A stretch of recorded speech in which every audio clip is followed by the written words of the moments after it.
A warm welcome to all of you. On behalf of National Institute of Securities Markets, I have a very great pleasure in welcoming you all the participants, all the speakers for this webinar on board effectiveness, the role of secretarial department.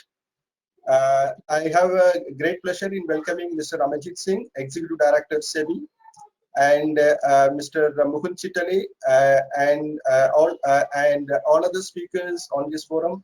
Thank you, sir. Thank you so much for having taken out of a busy schedule and having agreed to speak on this wonderful occasion. All the participants, I would request all of you, to post your questions in the chat box. We'll be answering. We will take up the questions and answers, and all the speakers, they will respond to your questions. They will clarify your queries after all the speakers they complete their speech. Now, this program is the brainchild of our dean, Dr. V.R. Narasimhan, and no one else than he can explain better what exactly the theme behind this wonderful webinar. So, Narasimhan sir, over to you. I would request you to just come on stage. But before that, a small introduction about Narasimhan sir. Dr. V.R. Narasimhan is the currently Dean of NISM. He has more than 40 years of experience in financial markets. Prior to NISM, he had worked with APSFC, Andhra Pradesh State Financial Corporation, SEBI, NSDL, Kotak Mahindra Bank, and NSE, all prominent market infrastructure institutions and the regulators as well. He was lastly associated with NSE. All of you must be aware as the Chief Regulatory Officer before joining NISM. He has held the senior management positions and regulatory positions all through these jobs. He was part of the very, very important revolution in the securities market. It was the introduction of depositories, the DMAT in India. Dr. Narasimhan is a post-graduation in Commerce, MBA in Finance, and doctor. He is holding a doctorate in mutual funds. Sir Narasimhan sir, it is over to you. Thank you, Krishnamurthy, for the nice words. Good morning, Mr. Amarjit Singh. Good morning, Mr. Chitale, and good morning, Mr. Parvatisham, Mr. Ramesh Shenoy, Madam Rama Vijapulkar, and all my professional colleagues. I think I should start with a disclaimer. I'm a member of the Institute of Company Secretaries of India, and quite possibly that when I'm talking, I could be slightly biased towards the profession, but the intent is not to be biased towards the profession, but to create a kind of awareness among the professional colleagues that they have to play a very important role to see that boards of our companies are effective and deliver what they are expected to deliver. Most of you are working in the institution, listed companies, and I'm sure that many other companies have very prominent directors on their board. The board of directors have a greatest disadvantage of information asymmetry. That is information that is generated within the entity and information that percolates up to the board. There's always a gap due to which there could be issues of corporate governance and there could be issues of disconnect between the company and the board. The role of board of company secretary is to see that the information asymmetry between the two is the least, and all the items that require attention of the board of directors actually reach the board of directors, and items that shall not reach the board of directors do not go to the board of directors.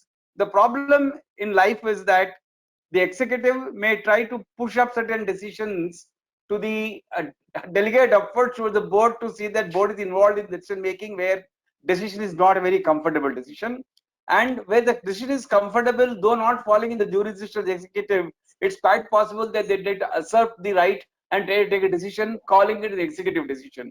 It is for somebody to play a good role of balancing role between the board and the executive to see that whatever is legitimately to be decided by the board is decided by the board, and whatever should not be going to the attention of the board should not go.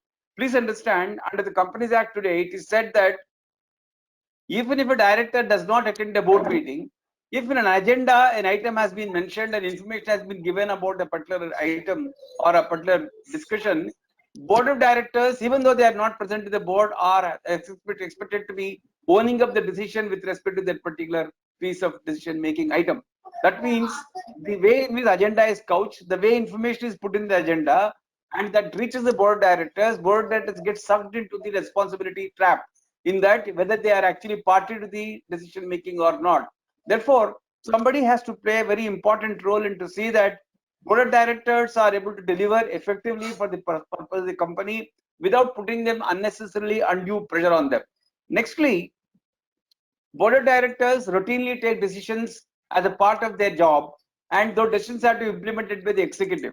Whether the decisions are getting implemented appropriately, who is monitoring, action to be taken, and give a feedback back to the board and see that if there is a gap between what is expected of the executive by the board and what exactly happened, that gap has to be highlighted so that the directors are able to take further decision.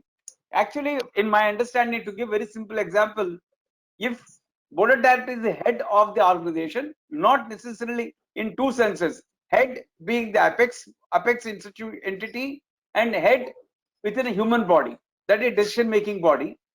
The company secretary, the secretarial department is a spinal cord. While spinal cord cannot be seen in any activity, but without spinal cord, no activity can be done. That's how I look at it actually. For this, what we did is that we have got a very beautiful panel of speakers to us to highlight the importance of role of secretarial department. We have Mr. Amarjit Singh, Executive Director, in charge of corporate governance and corporate finance department in SEBI. Whether you like it or not, the decisions that are not taken properly will land up before his table for regulatory scrutiny. That's how he gets to know how effectively boards are working. Though there are 5,000 listed companies, the companies go into regulatory attention to Mr. Amarjit Singh will stay very clearly, show up very clearly where either board is failed or the company secretaries are failed. I'm sure that the secretary fraternity understand that SEBI decisions have been taken to specifically penalize company secretaries for their failures in PIT regulations, in SIT regulations, and so forth. So we have Mr. Amarjit Singh who can speak about it. We have two stalwart directors with us, Mr. Mukund Chitale and Ms. Rama Bijapurkar.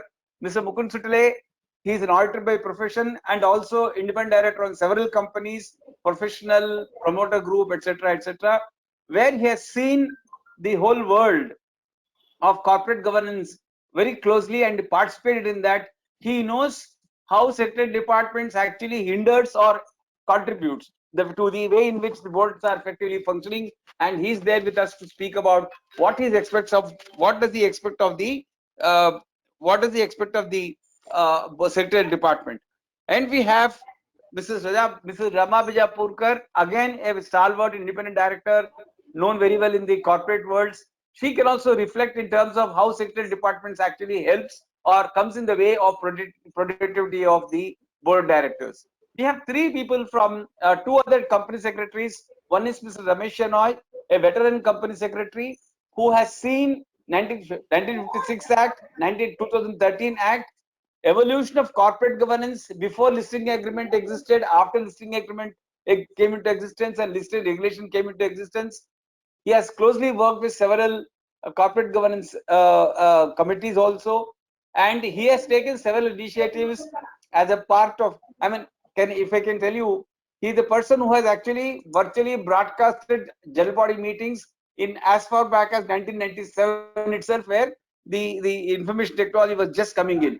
And we have got Mr. Parvatisham, company secretary, who has handled most powerful boards in this country today, Infosys board, and today he's handling Tata boards. That way, he's the person who can actually bring in information about how the demands of the board of directors and how a company secretary can cope up.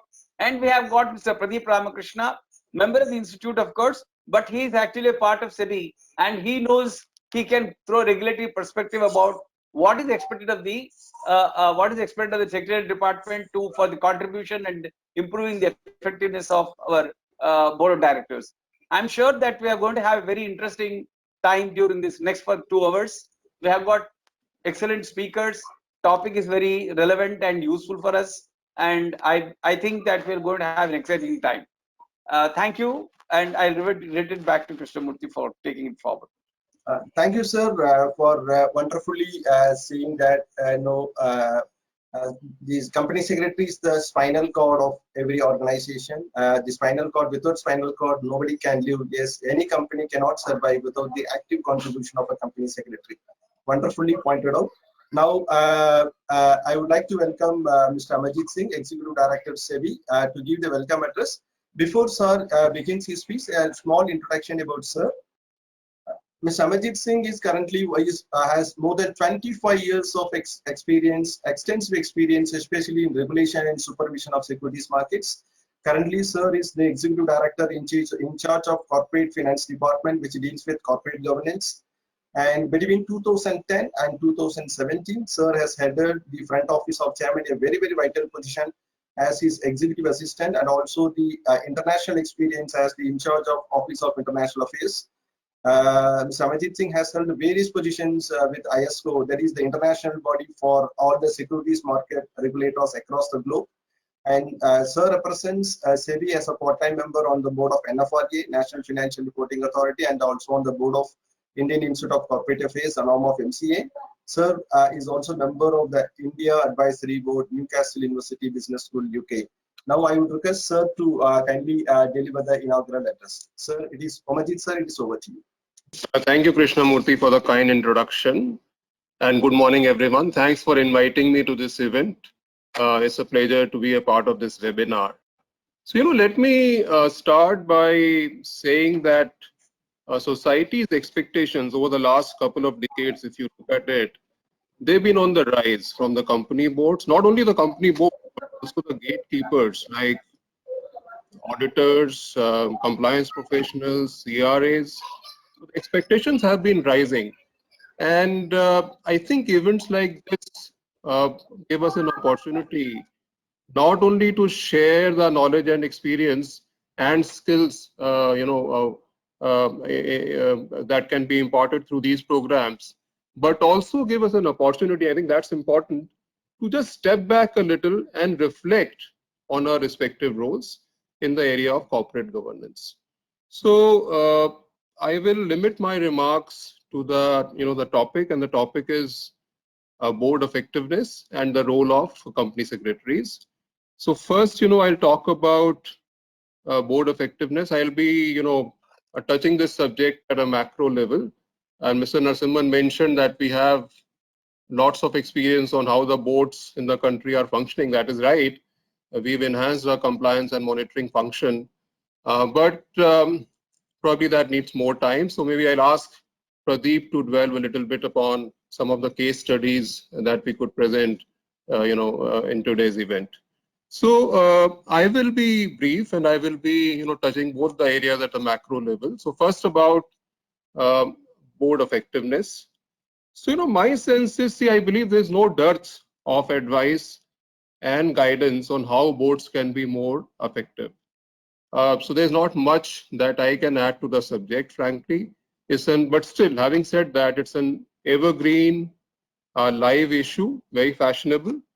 And but at the same time, despite a lot of noise and talk around the subject, achieving effectiveness on the ground, at the board level, I think continues to elude many boards and perhaps also bother many directors at an individual level. So numerous corporate frauds, if you look at the history of the last 2 decades, globally and as well as in India, there have been numerous corporate frauds and failures. And time and again, the spotlight has come on the company boards in terms of, how they conduct themselves, could they have done better, and so on. So coming from SEBI, let me probably share my regulatory perspective on this issue. The regulatory framework for corporate governance, as all of you know, in India has seen a massive transformation over the last 25 years. And I don't have to take you through those details. We all know that. The framework has been kept very dynamic. Changes have been brought about every few years. We've learned, as we moved along on this journey. Idea has been that, we should not be out of tune with the realities of the world, and the corporate governance code should suit the dynamic economic and business environment. So with each amendment to the framework, greater emphasis has been laid on the roles and responsibilities of the boards and the board committees, and very important, independence of the board. That again has been an issue of great debate over the years. So to that end, to outline the expectations from the board, various rules have been specified. And again, you are familiar: board size, composition, diversity, number of meetings of the board, maximum number of directorships. It's a long list. So they're all there. So compliance with these rules is definitely important. I'm not trying to say that these rules are not important, but is it enough? That's what we need to ponder over. So what distinguishes, to my mind, an exemplary board from a merely compliant board is not just these structural differences, in terms of the board composition, board size, and so on. I think one very important dimension amongst other factors which would distinguish a successful board from other boards is the board culture. So that's I'm touching upon a very relatively abstract dimension. Unlike other areas of board governance, composition, risk, succession, strategic planning, financial reporting, all these concepts are at times binary, and they are well understood. But the board culture is definitely less clearly defined and less understood. So that is why I think this topic in particular, and I'll probably encourage NISM to do more events only on this topic of the culture of corporate governance, the board culture. I believe this needs a greater public discourse. So I would just like to remind all of us the SEBI LODR, and that's all of you are familiar with that. Apart from mandating specific requirements related to company boards, also sets out certain principles which are less talked about. So, if you talk to any compliance professional, he'll tell you about what are the various rules and what are you supposed to do now and then. But when it comes to these principles, my experience has been not many people have paid much attention to those high level principles. And I would actually like to, read out or enumerate some of those principles. So just bear with me. I'll just take you through some of these high level principles which are given in the LODR. The first is the board of directors shall set a corporate culture, the topic I just touched upon, and the values by which executives throughout a group shall behave. So board shall set a corporate culture and the values by which executives throughout a group shall behave.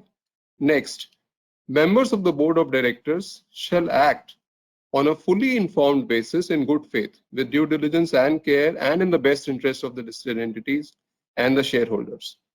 Board of directors shall maintain highly ethical standards and shall take into account the interest of stakeholders.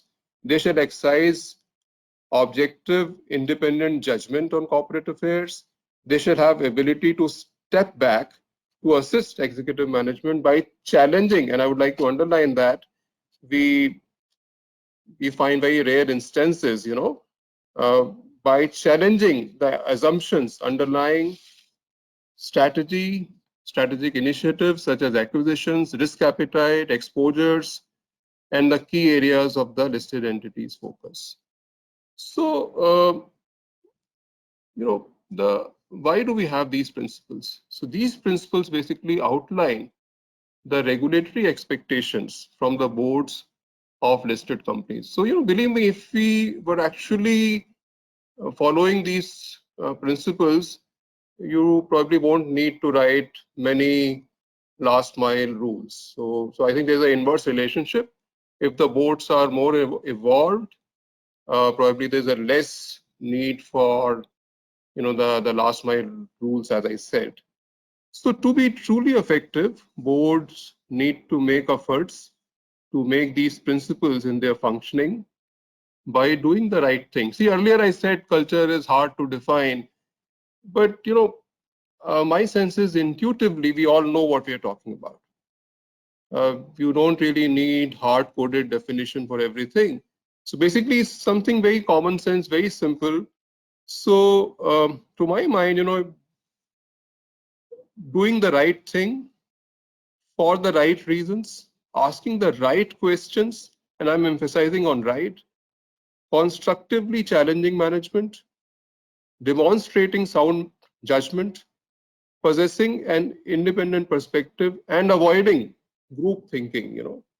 I think these are some simple common sense asks which can go a long way in distinguishing a board which is more effective than the other one. So probably I'll just stop over the board effectiveness and then move on to the next topic, which is the role of secretarial department of companies. So along with the boards, the role of the secretarial department has evolved from a support function to becoming one of the key pillars of governance of a company. A company secretary can advise the board, particularly the chairman, on not only statutory duties and compliances under the law, but also in respect of good corporate governance practices and effective board processes. Company secretaries also have a key role. And mind you, we have actually tried to empower the company secretaries through various regulatory requirements and enablements. So in our scheme of things, I think company secretaries are supposed to play a very important role when it comes to delivering on the corporate governance. So they have a key role to play in ensuring the quality disclosures for all stakeholders. So let me, draw attention to the recent events.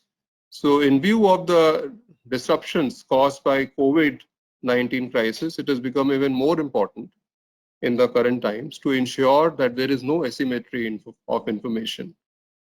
I would particularly like to draw attention to a circular issued by SEBI in May this year, advising companies to disclose the impact of COVID on their financials and operations in a timely manner to investors and all stakeholders. I think it's very important. We are also seeing, a global debate on the impact of COVID on corporates and the disclosures which are required in the regulatory circles. This is a very, very contemporary topic. And we were actually ahead of ISCO when we came out with this circular. So ISCO guidance came few days later.